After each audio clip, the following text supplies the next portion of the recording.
I'm with James Altucher. I don't think the guy needs an introduction. How old were you when you know you wanted to be? How old were you when you knew you wanted to be rich?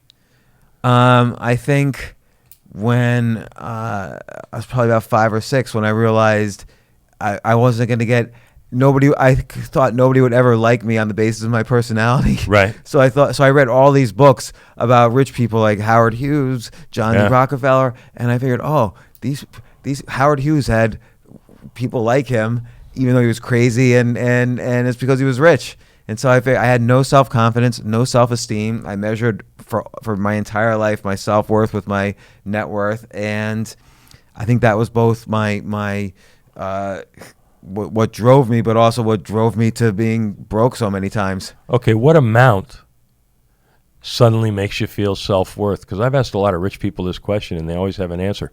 What amount of money suddenly makes you feel like you have self-worth? Well, now I've been through this so many times. I mean, I've made millions and gone broke, and made millions and gone broke, and made millions and gone broke, and made millions and gone broke so many times that I finally had to say to myself, what the hell is going on here? What is wrong with me?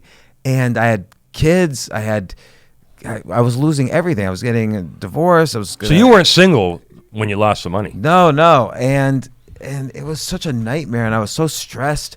And I got to a point where I have to stop caring about this. I have to completely find out what's going wrong with me. And I almost did the reverse. I threw out all of my belongings. I was divorced. I threw out all my belongings. Yeah. Everything. Like all the shit you kind of gather over 40 years of life, like, photo albums that my parents had, just everything I ever owned that it was just sort of like hoarding around. And I didn't even want to rent an apartment anymore. I just Airbnb'd. And you Airbnb'd for how long? About 3 years. So, are you serious? Yeah. I lived in every type of Airbnb you could imagine. Like top notch to nothing. Yeah, top notch to nothing. And because the top notch is interesting, because then like, boy, these guys are weird. Like, the top notch ones have the insane people, and the bottom of the barrel ones show you how you can really live and still be happy. Right. And I realized I just did not need anything at all to be happy. And that made me change my mind completely about how much I needed. I essentially, need enough to have a room someplace. And then everything I do that I enjoy doesn't make any money, but also doesn't cost me any money. Right. So like doing stand-up comedy doesn't cost me any money, and I love doing it, for instance. Whereas starting a business is actually just grueling. Like, you do make money from it, but it's really, really hard and painful. You know what's weird about it? I have friends who are hugely successful and they're entrepreneurs. And by the way, my most successful friends didn't finish high school. I love that. And here's another thing I've noticed about guys who are hugely successful. I don't know if it's the case with you, but I suspect it might be true. They don't have wallets. Yeah, I don't have a wallet. Here, right. I'll show you. Okay. This is an amazing thing to me. That's exactly what they're like. And look, here, I'll show you this. This is legal tender in North Korea. It's 1978 issued, North Korean currency. So that's the one thing I like to carry. By the way, my friends are tidier. My friends are tidier than you are. I'm a mess. So I tend to, my wife always says, if you follow James around, you can make a living just dropping money out of his pocket. Both my buddies, who are worth a couple of $100 million, have an elastic band around. They don't even have a billfold. They have their license, a credit card, and their money with an elastic band around it, and that's what they carry. And I noticed this a long time ago, so I ditched my wallet and started doing it. Nothing's changed for me. But that's an amazing thing to me. Now, you were 6 years old when you decided you wanted to be rich, so that tells me that you probably didn't grow up in a wealthy house. No, and in fact, my dad was always trying to be rich, and so I would get it from him that this is really important. I remember one time I told him, I want to be a psychologist. That's what I want to do for a living. And he's like, don't do it. And I said, why not? And he said, you're not going to make any money. And then he said, girls won't like you. and I said, but I don't want to. This was in a rare moment of being lucid when I was 18. I said, well, I don't want someone to like me just for my money. And he said something which sounds wise but isn't. He said, no, they're not going to like you because you have money. They're going to like you because you're the kind of guy who can make a lot of money, which now I think, at the time I thought, oh, that's interesting. Now I think he was just an idiot.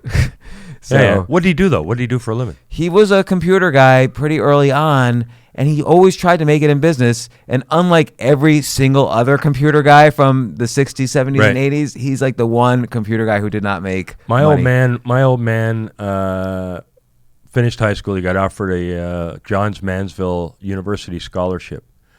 But it was the end of the war. His brothers were all off in Europe fighting the war. My grandmother wouldn't let him take the scholarship. So he wound up starting at Woolworths as a stock boy. And he wound up being the youngest manager in Woolworths history. But then when he wanted to be an entrepreneur, after working for a corporation for so long, he kind of flunked out too and wound up chasing the carrot for the rest of his life, just like your old man. Yeah, it's painful because the last time my dad failed, he basically had a nervous breakdown, and he spent the rest of his life kind of crying Jesus, every that's day. exactly what happened to my dad. And I would go home, and he would ask me, like, what's wrong with me? What's wrong with me? And then eventually he had a stroke, and then that was horrible. He was in a kind of waking coma for 2 years and then died. When you're a kid, didn't that scare the shit out of you? Oh my God, it was so scary because you think all along, well, at least I have parents to fall back on. They're my Yeah. parents. Yeah. They're God, and then you realize, oh, I'm 19, I'm 20 years old. I have nothing at all to fall back on, and I paid for every dollar of my college degree, which now I regret going to college at all, and I tell all my kids don't go to college, but I paid for everything, and that fear has kind of like driven me. And then I thought I was going to Because you think your old man's infallible. yeah. When you're a kid, you like to think your old, like when we were kids, you thought your old man was infallible. This was the guy who kept a roof over your head, and the reason you had 3 squares a day, and you had a bicycle. Yeah, and he worked so hard. He traveled and had meetings, and he always would say, "Next month we're gonna hit it big. I'm having a meeting now. Yeah. Next month we're gonna hit it big. I'll get you that computer. I'll get you those books. Next month." And it just never ever happened. And you only have one life. And I was always afraid, is my life gonna parallel his? Particularly the first time I made money, I felt like, yes, I broke the pattern. I'm not going to parallel his life. And then I lost everything within a year or so, and I'm like, oh, I'm exactly like him. And I just thought I was going to spend the rest of my life chasing You feel something. cursed. Yeah, and I was anxious all the time. I was depressed all the time.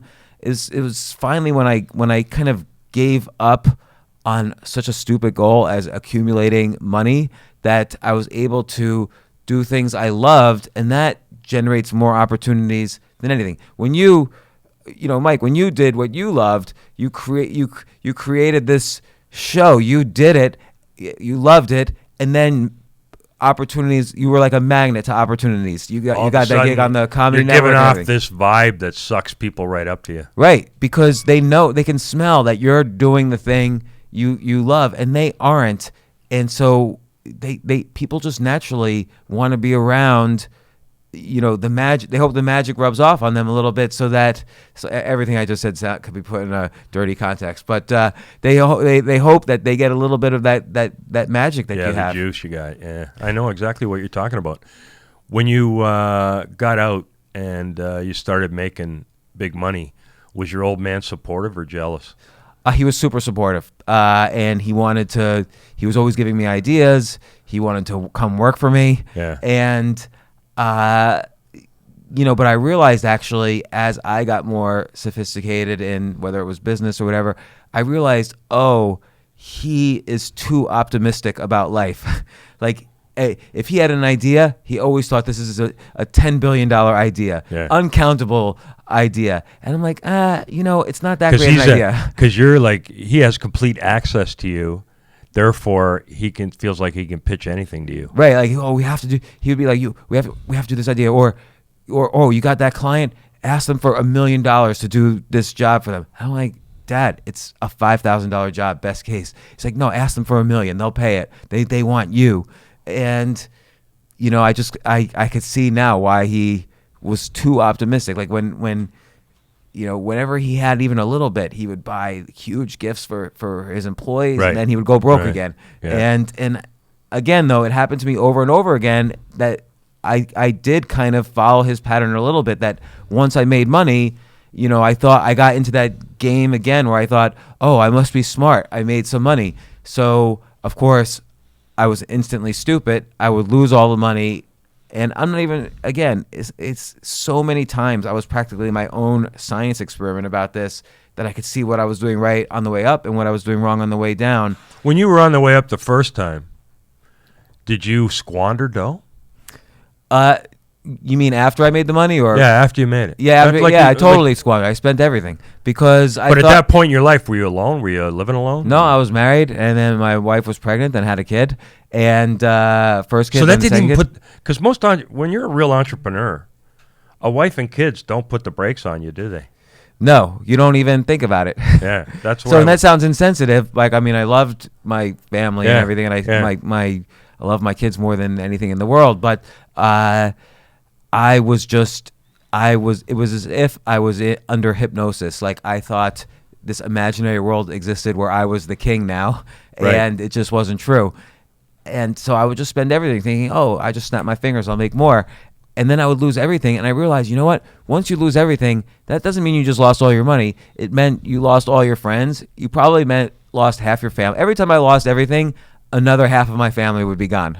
And it's one thing when it's a friend, but when it's blood, man, that's bad. yeah, it was bad so many times. And then, of course, you have other problems. You have, everybody you did business with knows you as the guy who just lost all this money. So Right. you have to, convince them, no, I have other ideas and other opportunities and so on. And finally, I just realized, you know what? I haven't been happy for 15 years.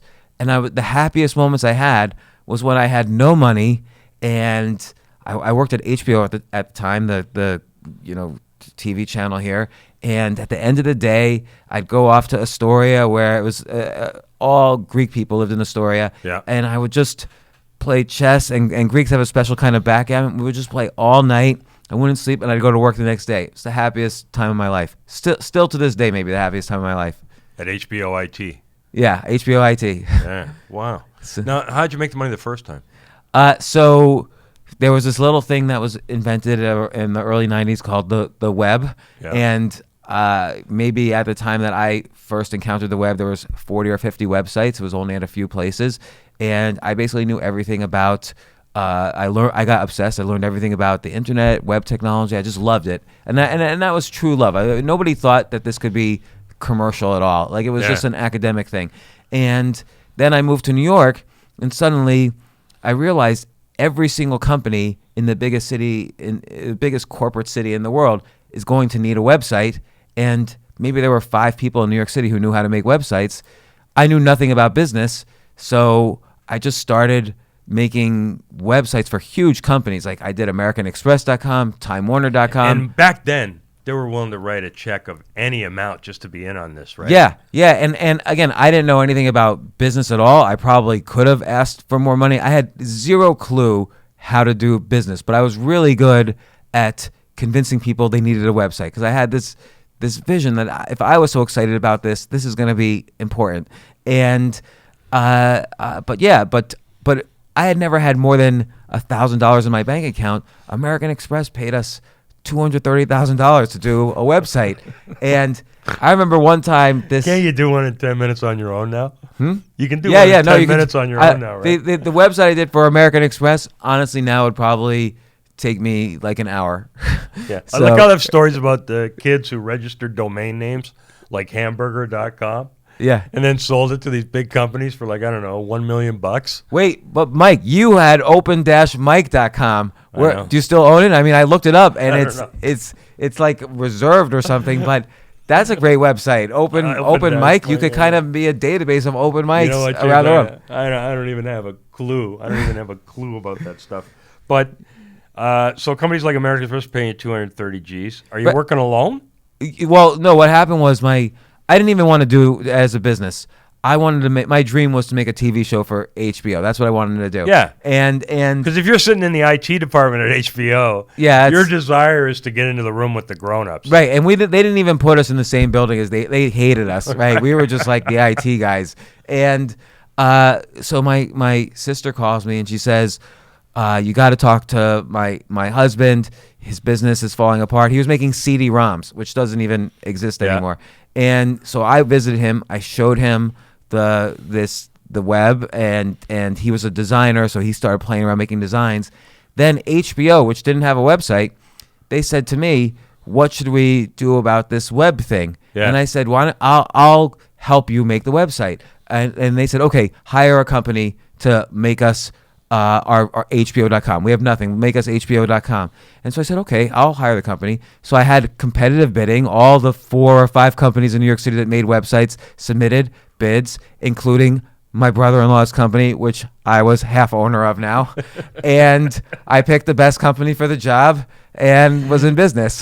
It was you. Yeah. Yeah, it was you and your brother-in-law. And by the way, he only spoke French. He barely spoke English. So I wrote the proposal, which I then reviewed and said, this proposal looks good. And boom, was in business. So how much dough did that one bring in? $250,000. Jeez, man. So, and plus HBO became an ongoing client. And so we would constantly submit bids for every new show, and I'm like, that's a reasonable bid, and it was a really good. And then even after I left HBO, so eventually I told HBO what I was doing, but there was nowhere else to go, so they still were our biggest client after I left. Yeah, so they're not getting pissed like you're doing some kind of bid rigging thing. They just go, well, okay, you were the ones who did it. You did it right. So what's the problem? Yeah, we did a great job. It was the most popular. It was a great website for them, and it was a tiny piece of their marketing budget, so they didn't care. And I did a good job. I had their interest in heart, and we were loyal. We always focus on them as a client. But my biggest mistake, you wouldn't take Showtime. Well, I wouldn't go that far, but okay, I want to hear that. I want to hear if you took Showtime. But I remember one time Comedy Central called me up, and I went over there, and they said, "Can you do for us what you did for HBO?"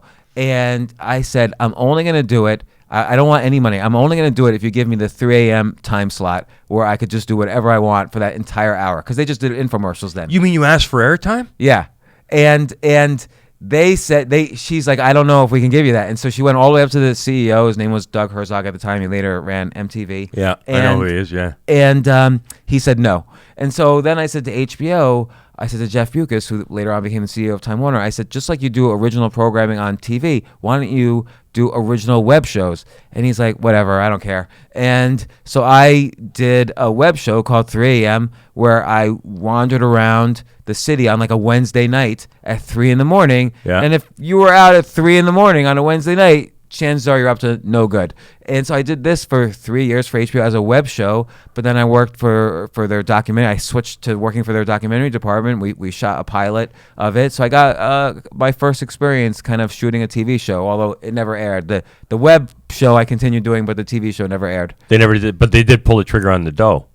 On producing the pilot. Yeah.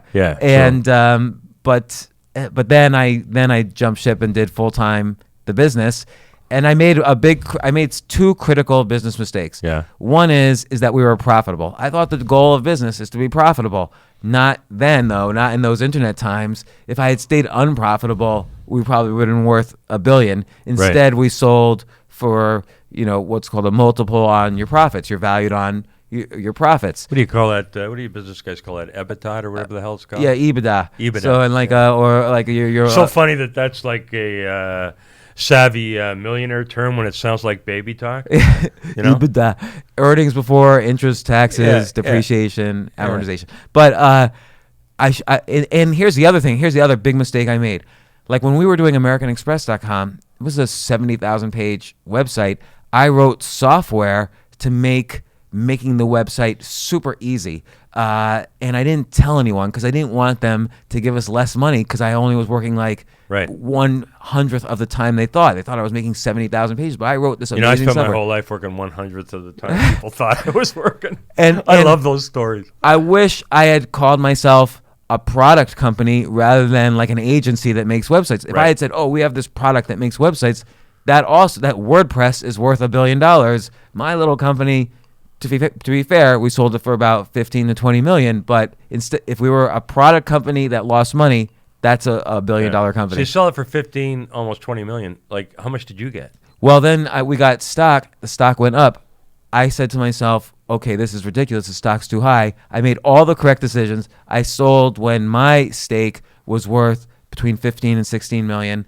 And then I don't know what happened to me. Some switch flipped in my brain, and I basically spent all of the money. How old were you? I was 31, 32. Yeah. See, now what's the dumbest thing you bought with the money? Well, okay, two dumb things that were consistent. I bought the biggest apartment in New York City. That's that's by far the stupidest thing. I don't think people should ever buy apartments here. It's not even the initial outlay for the apartment. It's the monthly nut to cover it with maintenance and all that jazz. Oh, I bought a warehouse. Not a warehouse. I bought a sailboat factory and rebuilt it all from the inside. So that's how insane I was. And then I do you even like the water? I've never been in a sailboat in my life. I remember one time I was staying in a hotel on the beach in Thailand, and I went on Tim Ferriss's podcast, and Tim's like, "Oh, you're in Thailand? You see the ocean?" I said, "I'm looking at the ocean right now. It's right out my window." He says, "Oh, you must be going to it." I'm like, "What are you talking about? I'm not going to the ocean. I am never going to that ocean." And he's like, "It's 10 feet away from you." I don't care. The ocean's dirty. I'm not going in there. Yeah. And then here's the other stupid thing I did. Here I had made every correct decision about kind of predicting when's the bottom, when's the top. Right. I poured all of my money back into internet stocks.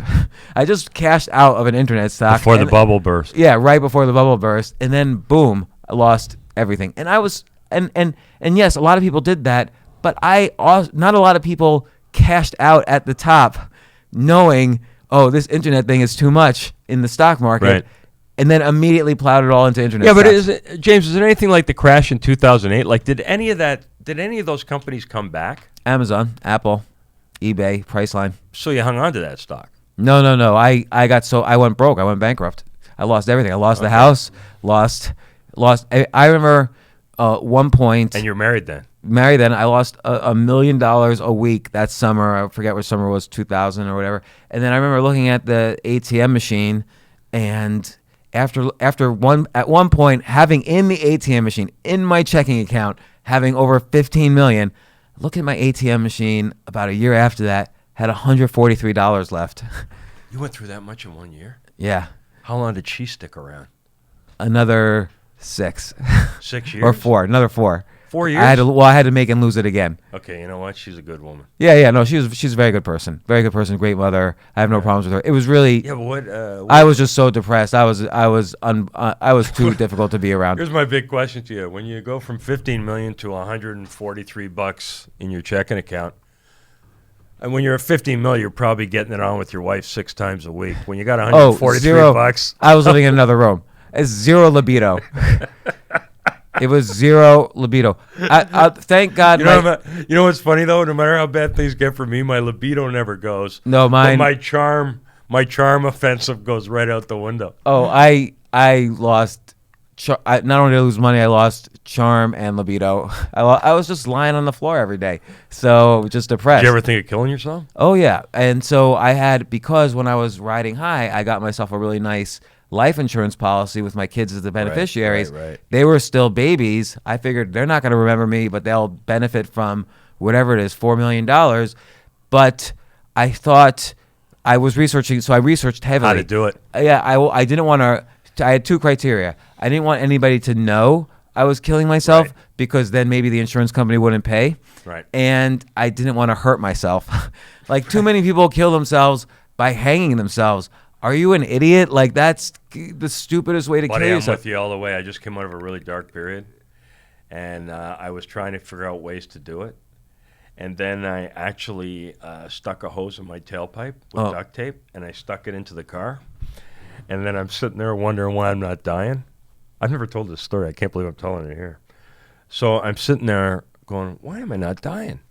So I got my cell phone with me, and I Google it, and it goes, since the advent of the catalytic converter, it's virtually impossible to kill yourself by putting a hose in your tailpipe. So now I wind up with a blistering headache, and I'm pissed at Ford. And I I get out of the car and I check into a hotel and I have a really nice dinner. I go, you know what? I'm glad I didn't do it now. I feel pretty good. That was a nice steak. Yeah, I'm sure. Well, I mean, it takes a lot though. In all due respect, to make the actual move. Yeah, because what it's like is at first your decisions feel like the top of this big funnel, and it's like you're like a marble going down this funnel, and then finally at the end it feels like there's only one way out and there's no more room for the marble, and that one way out feels like suicide. And it's just in your imagination, right. But it feels like that, and it's hard. You know what they tell you? If you're researching it on Google, you're close. Yeah. Oh yeah. I had the plan. I even knew. But I was obsessive about the research. Like, I knew people who had tried to kill themselves with guns, and that's usually the most successful way. But if you mess up, that is not a life you want to live. Oh, no. Like, I know a guy who... And by the way, in Canada, it's an 8-week course to get the gun, get the license to get the gun, and then you go, well, I got to stick around for 8 weeks. I got to take this course. I got to go to a gun range. All this just to put it up against my temple? Right. Well, even if you try like the Ernest Hemingway way, like up your mouth, yeah. You could. I know a guy who did that. He blew out one eye in his ear, and yeah, he lived. Yeah, and he lived. Yeah. See, the thing with men is, I think most men do it over money. Yeah, I think I would say that's true. And once you come to terms with that, for me. Well, once you come to terms with that, you go, you know what? I can always make more money. Maybe I should just pick myself up from this. But I never thought like I could make more money. I always thought I had just won the lottery and I'm an idiot. One time only, I'm done. Yeah, and but even the second, third time, I thought like, oh, I got lucky again, and I'm well, okay, so that's why I want to ask you. Like, you're down to $143. How do you come back from the first one? Well, so I still had this apartment, which by the way I had leveraged against and leveraged against and leveraged against. So there wasn't that much equity, and the banks were. I had stopped paying my mortgage. So the banks were already getting ready to repossess. What year is this? Well, I'll explain. We were getting an offer one day, and I lived on 3 blocks from the World Trade Center. The day we were going to get the offer, 2 planes went into the World Trade Center, and so you couldn't even go to my block because it was a crime scene, and so it took us another year. That didn't help at all. It took us another year to sell the place. So Al-Qaeda fucked you out of escrow. Yeah, but I did get enough money out of that. I'm probably the only person to downsize by moving 100 miles away from New York City. So we moved to a tiny little place with the 2 kids, and I had just a little bit left. And I started writing blog posts for $200 a blog post, and I would just scrape by. And then I had an idea for another business, and when you were doing the $200 blog posts, were you happier? Yeah, I was really happy. Right.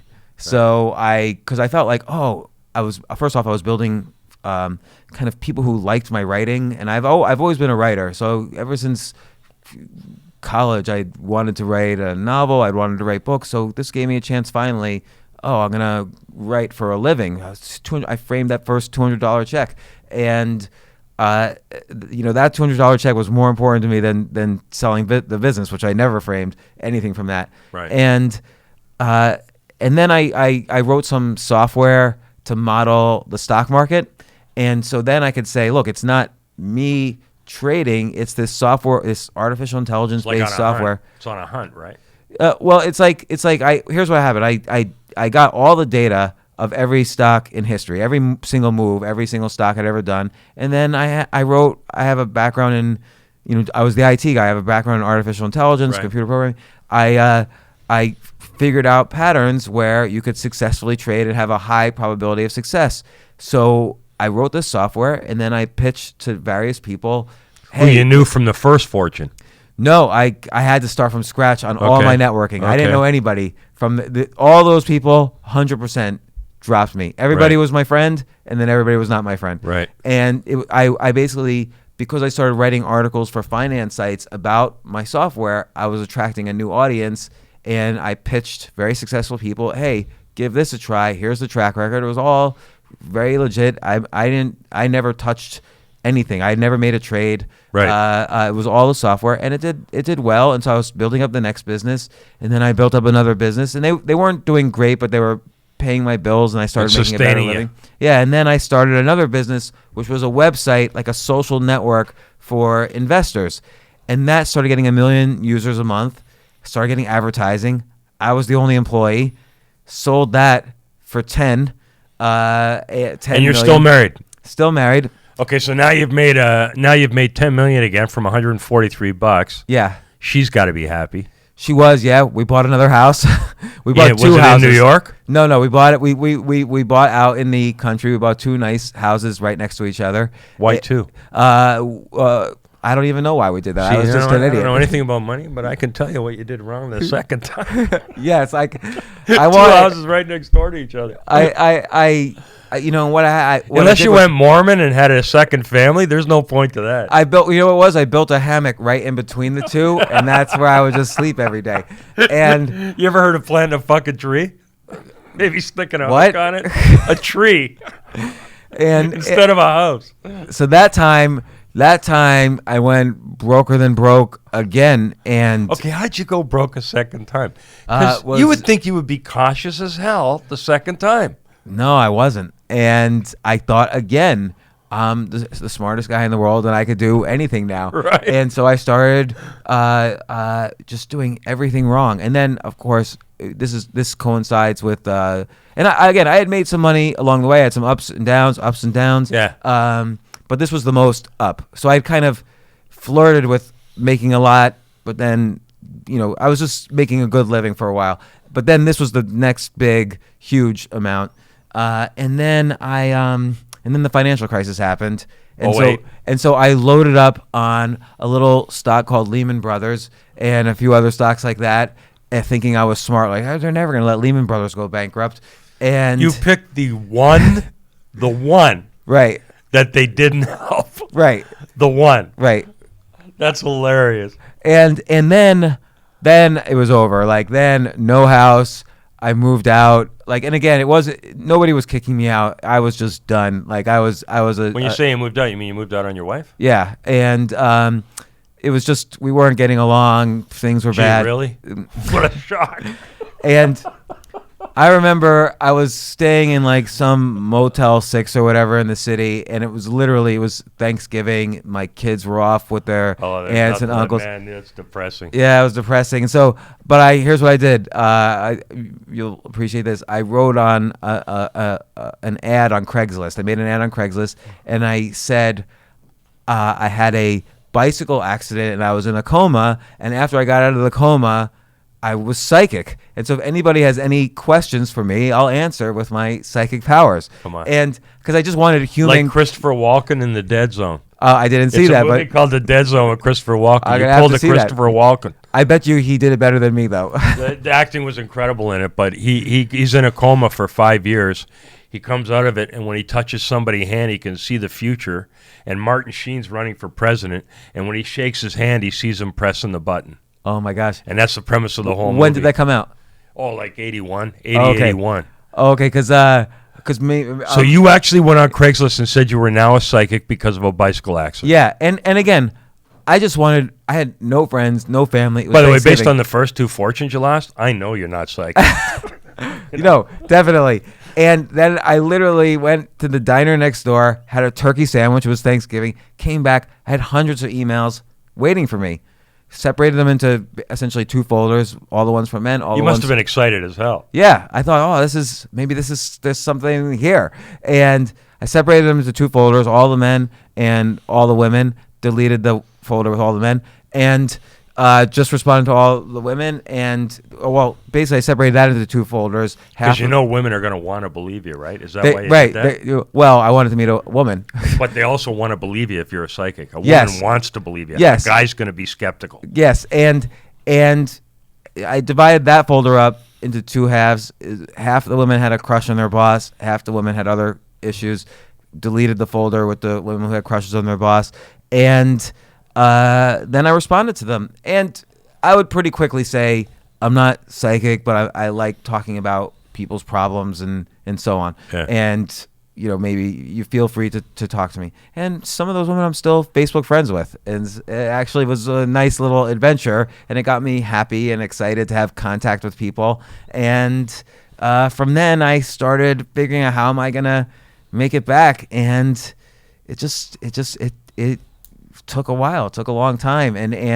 But I did start, I started writing more. Yeah. I finally, after all these years, I started to figure out a little bit more how to be a good investor instead of the worst investor on the planet. And I started making a lot of money investing, and I started building up. And then I started. You know what the deal is? You knew how to make it. You didn't know how to take care of it.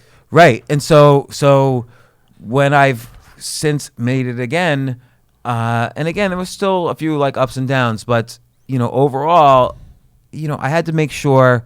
Instead of thinking I was smart, I literally wake up every morning and say, I am the stupidest person on the planet, and I always just Therefore, I really have to think before I do something. Or actually, I prefer not to think.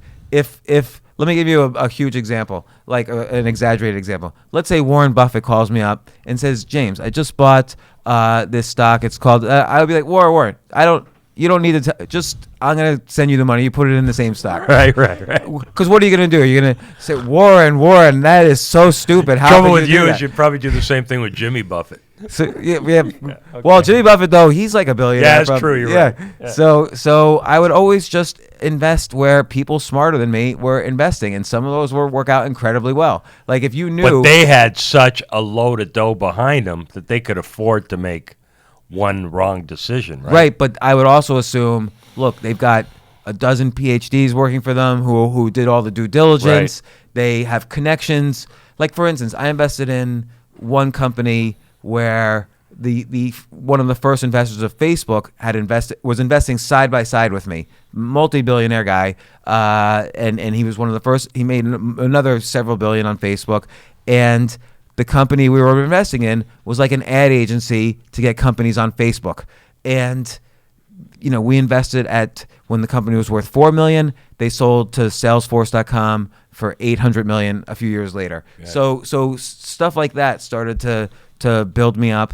And then finally I started another business that did very well. And now my main thing is, my rule is I only do something if many smarter people than me are doing it as well. Right. And I only want to have really good, positive friends and relationships, because I want the type of people who, when I lose money, they're not going to abandon me. Yeah. And because, not just because I don't want to be abandoned, it's because they're the ones who are going to be the most supportive as you're going up as well. Hey man, I'll tell you something my friends say to me. The only people who are really your friends are the friends you made in high school.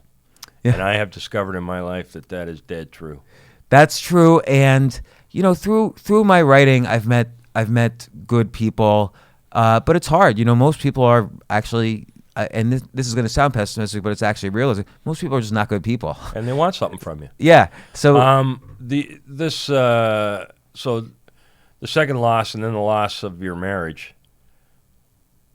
Did you try and go back and maybe, refan the flames with your ex-wife? Did you? No, I mean, we were through with each other at that point, and but no acrimony, right? No, it's fine. We talk a couple times a week, but when you got divorced, you were broke, so she wound up with nothing. Like, I don't know how personal I can get, but I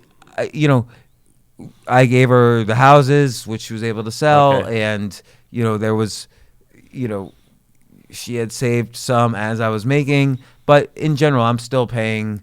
I pay for everything. Yeah, child support, all that jazz. And her expenses. How old are your kids now? 20 and 17.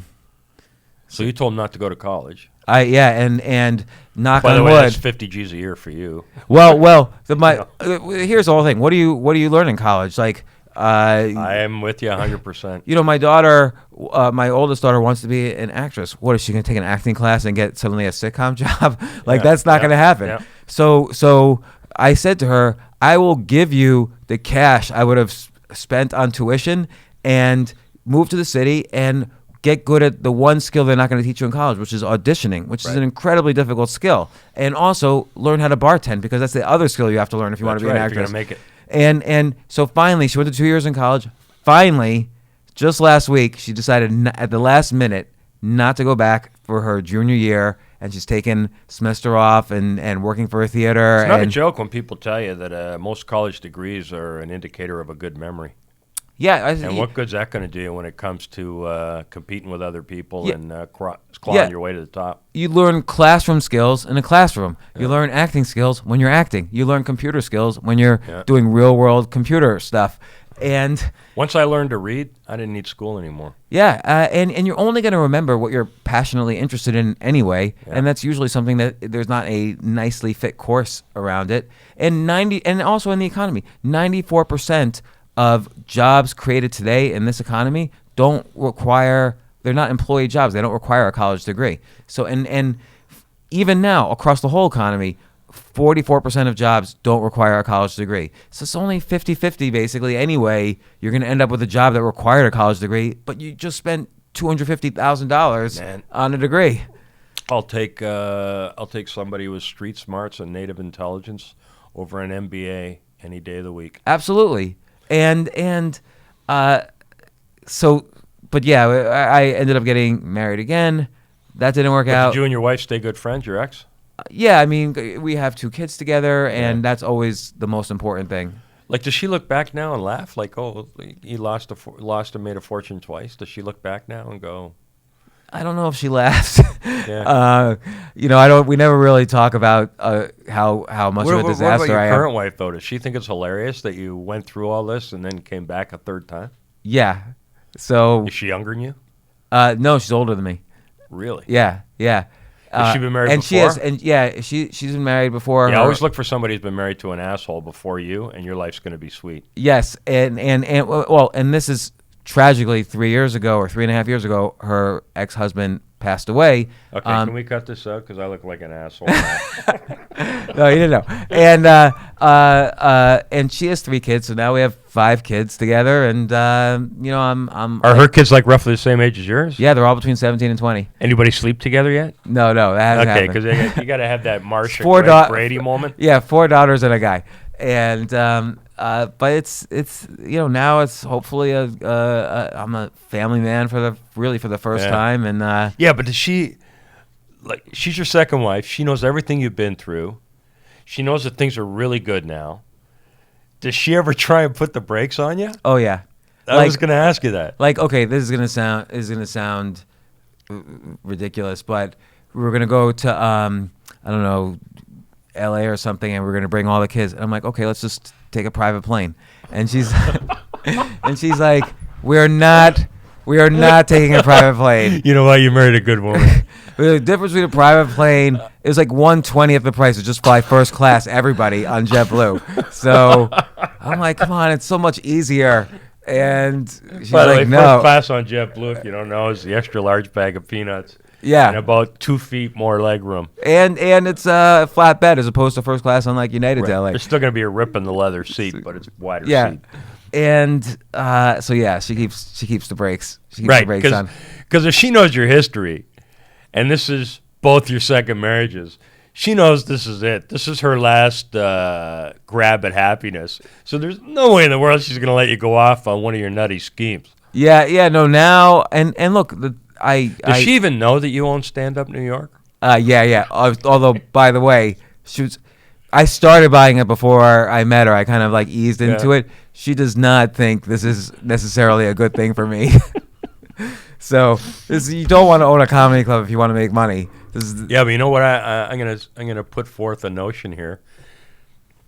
I like you a lot, man. We've been together for hours now. First you did me, now I'm doing you. But I'm gonna go out on a limb and say that now you're living your death wish by going out on a stage. Like, you're not having to take the same risks in business now because every time you walk out on a stage with a microphone, it's feeding that side of you. Yeah, you're right. I think that's right. I never thought of it that way. Yeah. It's like right after I sold my first business, I got obsessed for playing poker. I played poker 365 straight nights in a row, from 8 p.m. to 4 a.m. every day. And that was actually good for me because you could only win or lose, like whatever. Right. $500. You're not playing high stakes. Right. The second I stopped doing that is when boom, started losing $1 million a week. That's right. And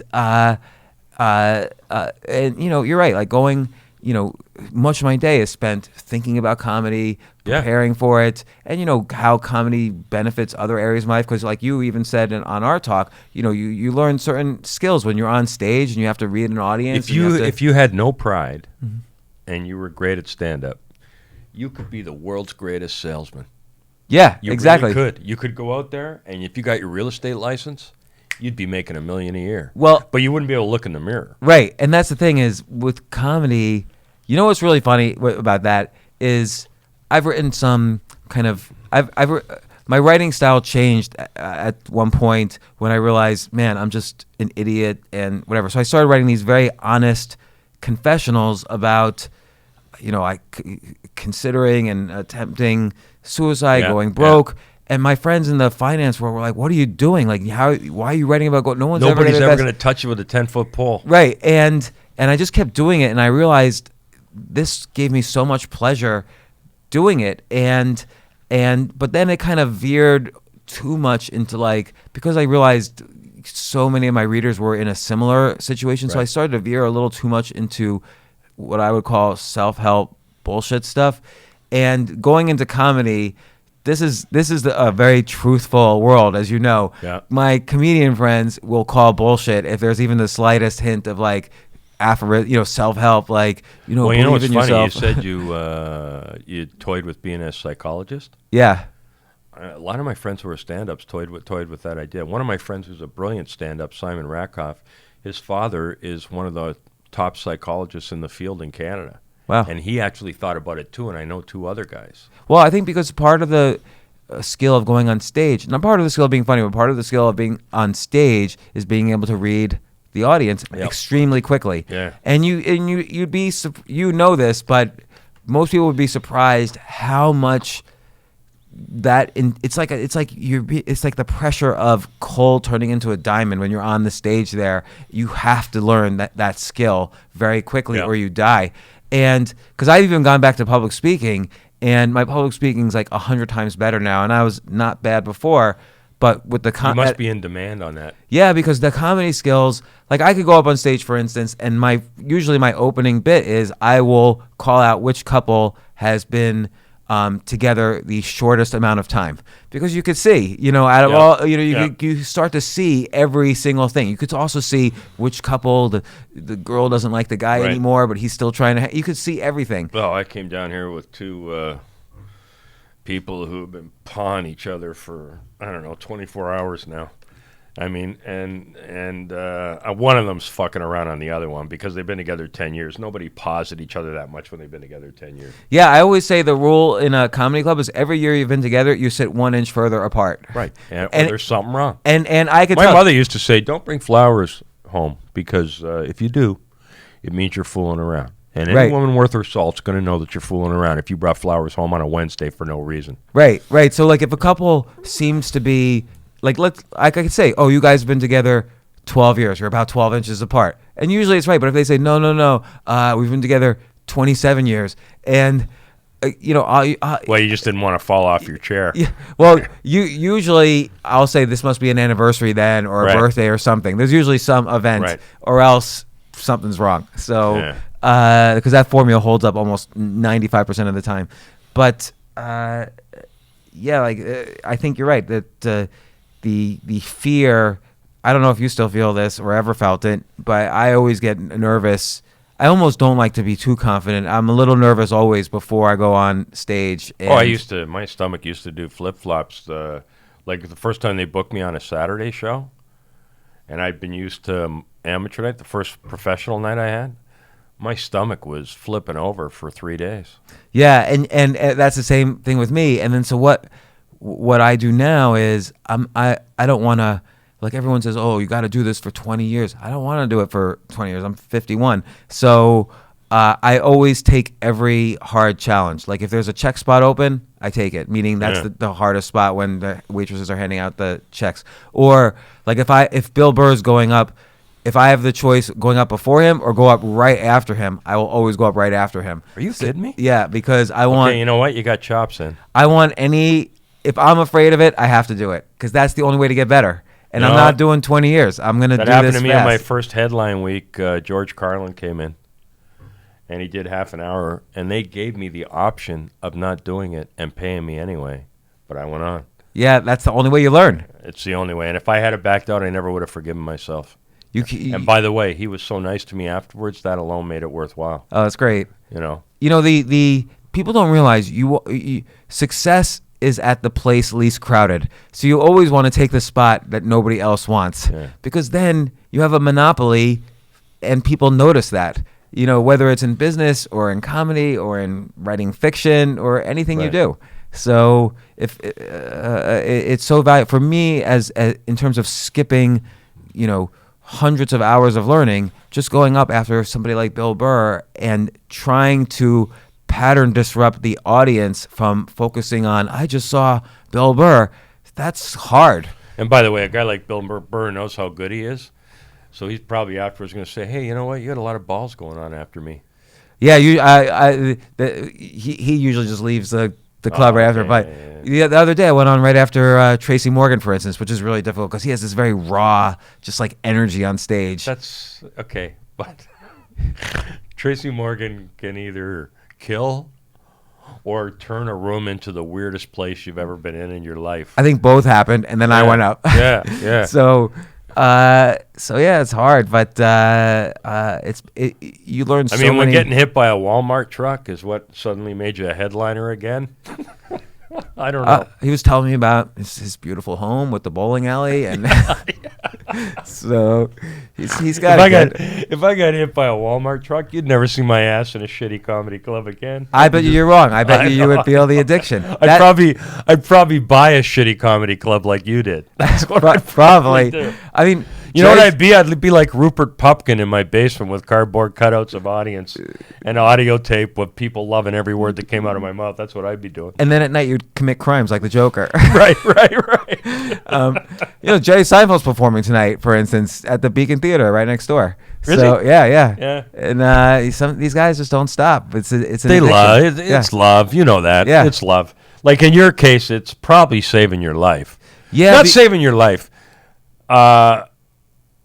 I bet you're the kind of guy who could do it a fourth time if you had to, but I don't think you want to lose it all and start over a fourth time. Do you? And I don't.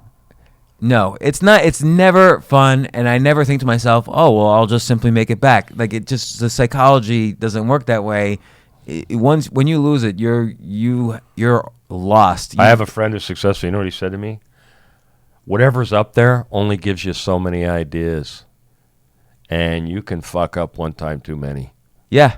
He said that's what I worry about. Yeah, You know? and I realized that entire period, which let's say was from 2000 to roughly 2012, maybe even 2015, I was just depressed and miserable. Like there was one point, it was almost like I was so crazy and anxious. I was like the guy in the movie A Beautiful Mind. Like I was scribbling on. Do you know how disturbing I find that film? Yeah, Funny you brought that up. That film scares me when I watch it. The first time I watched it, I went, I could kind of go that way if something. Yeah, Like if I could go from being way up at the top to that. I'm like 2 mistakes away from that. yeah, and it's scary. Like this is a side story. I would hang out at his house all the time, actually, because his son, John Nash III, was ranked chess master, and so was I. I would skip school in high school. I would go over to his house. He was already even the son had some problems, and so he just lived at home, and he had a PhD, but he just lived at home and played chess, and we would just play chess all day. Wow. And so I kind of knew the situation. The son was probably worse off than the dad even, and but that was happening to me like around 2009. I would wake up in the morning and there would be like pieces of paper all over the place with numbers added up, me trying to figure out how long I had left to live, meaning when I was going to run out of money, and there would be hundreds of pieces of paper. Finally, I had to start taking anti-anxiety medication, which is a whole problem in itself. And, but yeah, I think, now I kind of steward what I have, and I try to, again, use the strategy of when someone smart calls me and says, oh, I have this opportunity, I try to see how I can Right. get involved.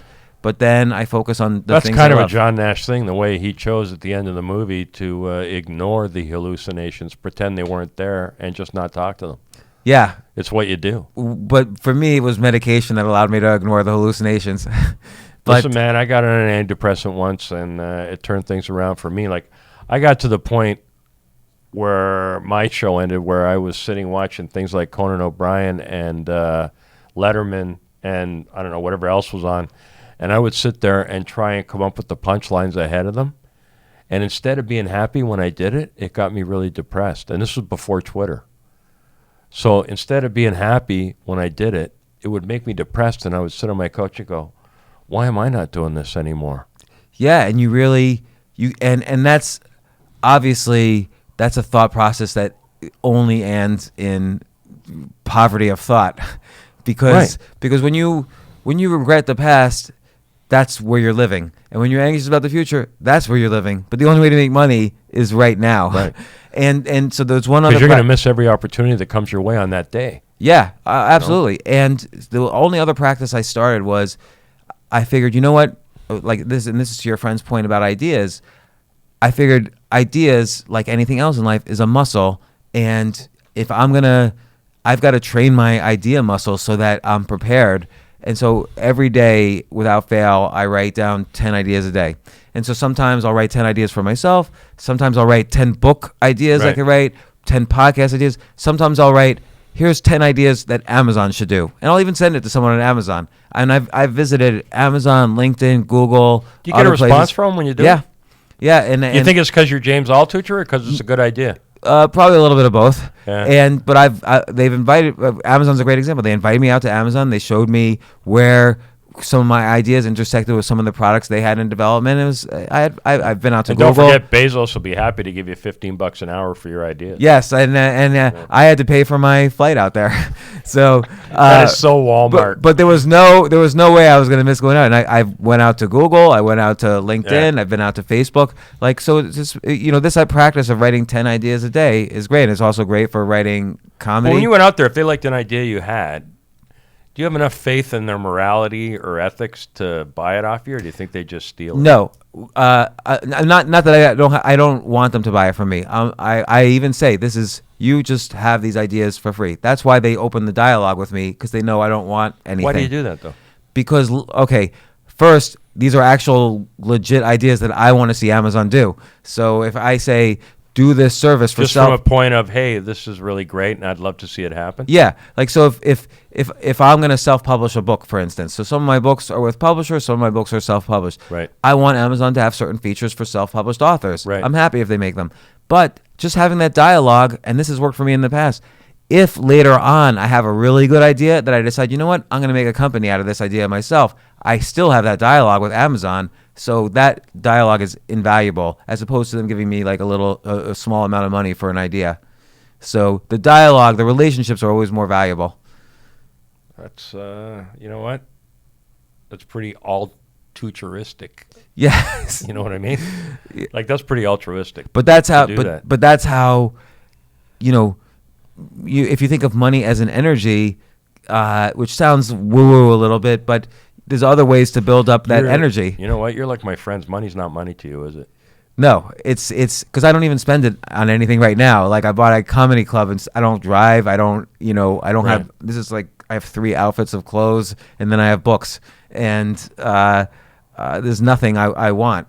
But So I when don't you want to did be the whole broke. simplification process, when you remade your dough, you kept it simple.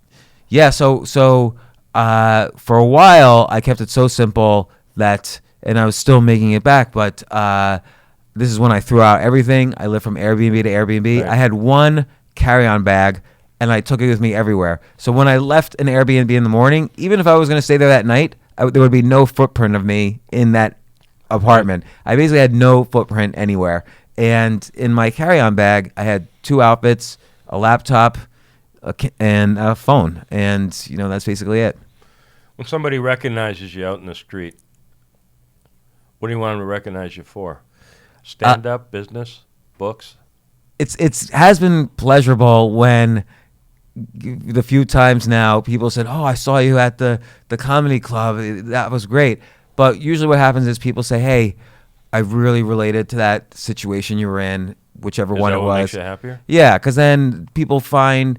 I think what happened is that I gave permission for people to fail when they didn't know they had it. Right. And that in giving permission, it means it's like permission to go to the bathroom and you can come back. And once they realized they had this permission, it's not like they would then try to fail. It's that they maybe realized there was more light at the end of the tunnel than they thought. That funnel was bigger than they thought. Than they thought, and that gives me pleasure. And also I give a lot of tactical advice. If someone wants to write a book, here's what you could do. Just got a letter yesterday from someone who wrote a best-selling book using my exact advice.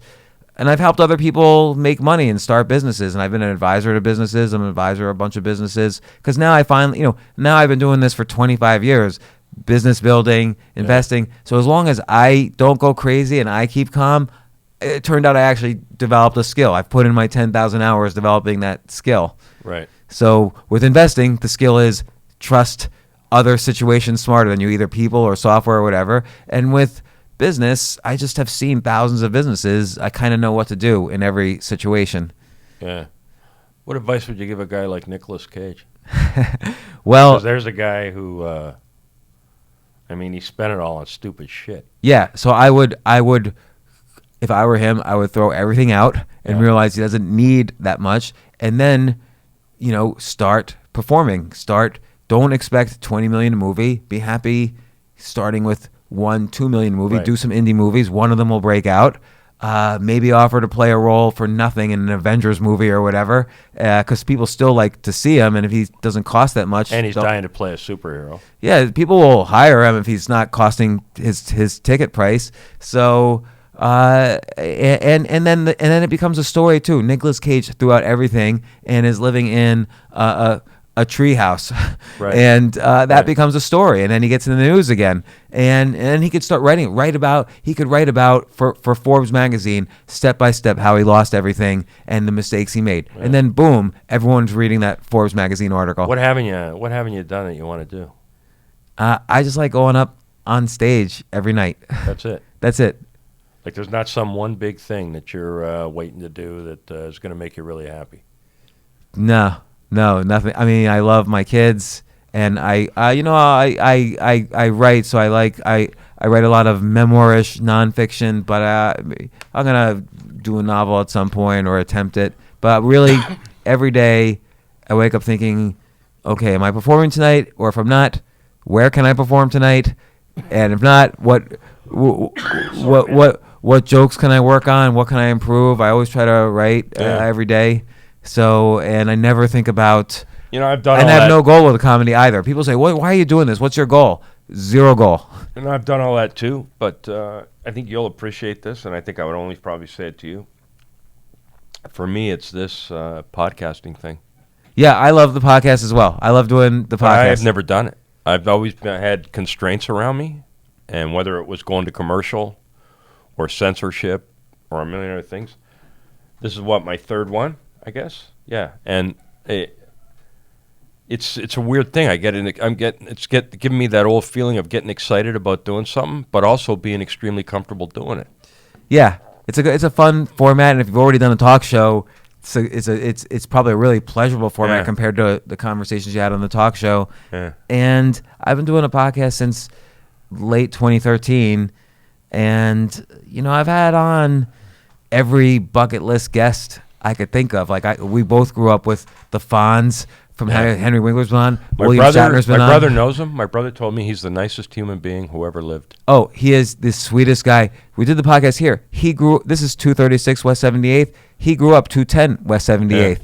And he said this. He told me this used to be a theater that he would perform at as a kid. And so he was nice enough to say, "It's full circle. I left this theater to go do Happy Days, and now I'm back here talking to you." Let me ask you something about him though. After Fonzie and 2 movies, he seems to have managed to live. Like, what did he live on before he hit big again on Barry? Well, I think it took him 9 years to get a job after the Fonz because he didn't want to be typecast. They wanted Yeah. him in Saturday Night Fever, and he said no because I don't want to be that guy. You wanted him in the Travolta role? Yeah. Wow. He said I don't want to be in a leather jacket again, and I think. Happy Days made him enough, and he had a studio deal. They kept him around. He had an office on the lot, so he was making a living. And now with Barry, man, Night Shift even today is one of the funniest movies ever made. yeah, and Barry is great. Like he won his first. Great in Barry. I yeah. think he just got nominated for an Emmy. Yeah, he won his first Emmy. Oh, did he win it? After all these years, he won his first Emmy doing Barry, Yeah. and he was a great guy. It's all my guests have been It's great. funny, James. They tell you not to meet your heroes, right? But sometimes it's worth it. Yeah, Sometimes you meet the odd one when you're in this business that just makes you go, wow. I'm so glad. For me, it was Burt Reynolds. He was the number one Oh, my box God. office star when I was a kid. I had him on, and he came back the next night on his own to crash the show and come and sit on the couch again. And when you grew up watching this guy, Deliverance, Smokey and the Bandit, it was like my heart was going like a rabbit. I know the biggest feeling. Thrill. I had on my podcast once Gary Kasparov, who is the greatest chess player in history. He was the world chess champion for 20 years, greatest chess player in history. And then my wife starts talking to his wife, and she tells me, "Oh, we're going out to dinner with the Kasparovs." And I'm like, "What? I can't go. Gary Kasparov is God. I can't go to dinner with him." And she's like, "You're going to dinner with him," and it was great. It was fun. It's really weird because then you go out for dinner with somebody like that, and I did it with Burt Reynolds, and he's looking at you, going, kind of thinking like, on a minuscule scale, you're on the same level as me. So why are you so excited to be out to dinner with me? And you kind of go, "Holy, I guess I always want to make sure this little kid is inside me, Yeah, no matter what I'm doing. Otherwise, what's the point of doing it?" yeah. That's the thing. I think that's you have to have that joy, that fun. Yeah. And you have to have that. Marie Kondo talks about like, oh, pick up every object in your house and does it give you a spark of joy? That's so stupid to me. Like, no object is going to give me that spark of joy. I agree with that to a certain point, but like I've got friends who've done a ton of drugs and stuff, and they tell me I don't know what I'm missing out on. But for me, I got a Harley, and for me, like getting on that thing and being on a blacktop road out in the middle of nowhere, like doing 60 miles an hour when it's 90 degrees outside, to me that thing didn't cost me a fortune, but that thing brings me a lot of joy. Right. So that's like one thing out of maybe like thousands and thousands of things that you could potentially have in your house. Like I have in my house now a Defender arcade machine from the 80s. So that's cost $300.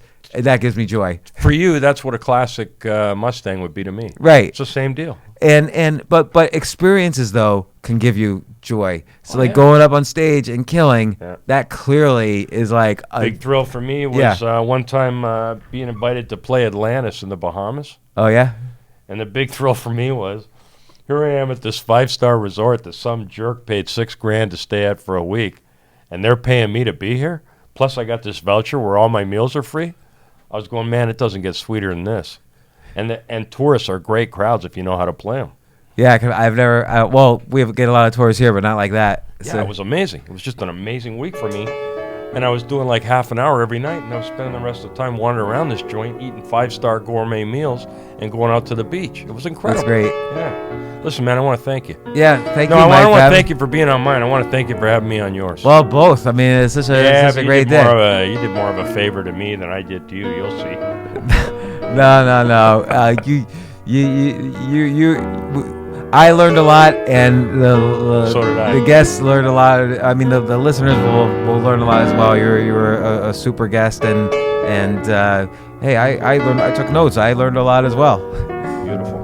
All right, buddy. Can't get better than that.